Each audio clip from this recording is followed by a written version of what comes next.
Scientifically speaking, this is one of the moments that makes The Martian great. Did you catch that? Pure happiness and then misery. That's what we call a narrative reversal. According to a new study, the frequency and magnitude of these reversals can predict a story's success. But is that really true? Right. Let's do the math. Let's start by defining a narrative reversal. It's a significant shift from a positive state to a negative state, or vice versa. In simpler terms, it's when things go from good to bad, or from bad to good. The study published in Science Advances found that films featuring more narrative reversals were rated an average of 1.4 points higher on IMDb. Now let's review the plot of The Martian, focusing on the highs and lows of our protagonist, Mark Watney. We start with the high. The team is collecting data on Mars and everything seems to be going well. But then a storm strikes, separating Mark from the team. Mark is left impaled and stranded on Mars. He manages to fix himself up, but realizes he'll probably starve. Eventually, I'm gonna run out of food. But then he realizes he can farm with the potatoes that were left. And he manages to successfully farm until blowing himself up. But then attempt number 2 works. Okay. And the plants start to grow. But then he realizes he needs to be able to travel long distances to get where the next ship will land. He manages to get his rover to be able to do it, and comfortably. But then he realizes nothing matters at all if he can't contact NASA. Mark then gets in communication with NASA. But then he realizes he needs to have complex conversations by the use of a camera. Luckily, the camera does spin.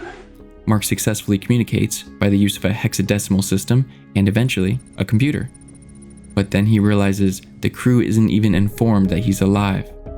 But then Mark's spirits are lifted once again when he realizes he's colonized Mars and things are actually looking pretty good. Look, I don't mean to sound arrogant or anything, but I am the greatest botanist on this planet. But then the hab explodes,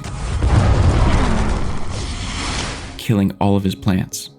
Mark gets to talk to his crew for the first time, and he's able to pressurize the hab and things are looking a little better. But the windstorm comes, terrifying him at night.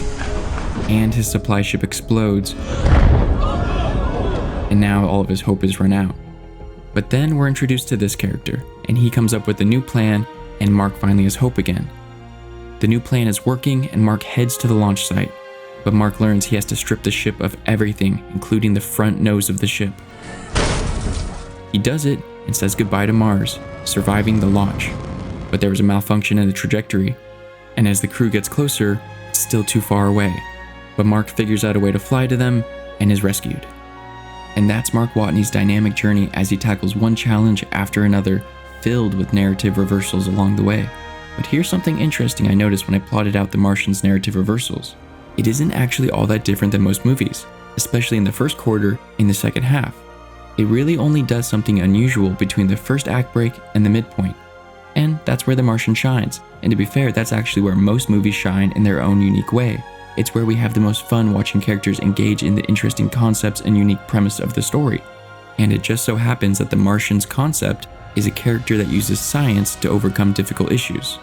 I'm gonna have to science the out of this.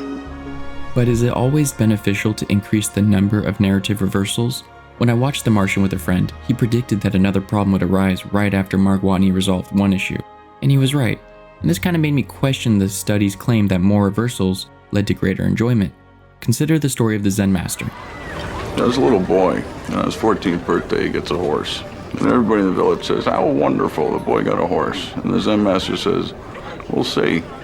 2 years later, the boy falls off the horse, breaks his leg, and everybody in the village says, how terrible. And the Zen master says, we'll see.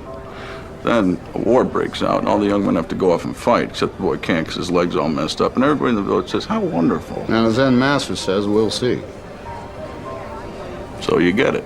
That little story is full of narrative reversals, but once you begin to anticipate these reversals, the emotional impact diminishes, making you less moved by the plot. You kind of become like the Zen master. And all that being said, having numerous reversals do enhance a story, as long as they don't become too predictable. But the real question is, why do we love the narrative reversal?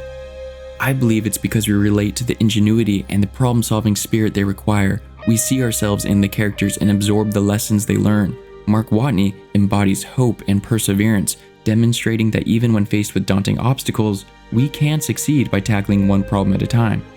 So is the narrative reversal really the key to great storytelling? It certainly captures our attention, and The Martian knows that you'll enjoy seeing a protagonist overcome difficulties because it's going to happen to you. At some point, everything's going to go south on you. Everything's going to go south, and you're going to say, this is it. This is how I end. Now, you can either accept that, or you can get to work. the greatest movies we have inspire, move us, and teach us great things, and the narrative reversal inspires us to fight our way out of a low place. You solve one problem, then you solve the next one, and then the next. And if you solve enough problems, you get to come home. All right. Questions?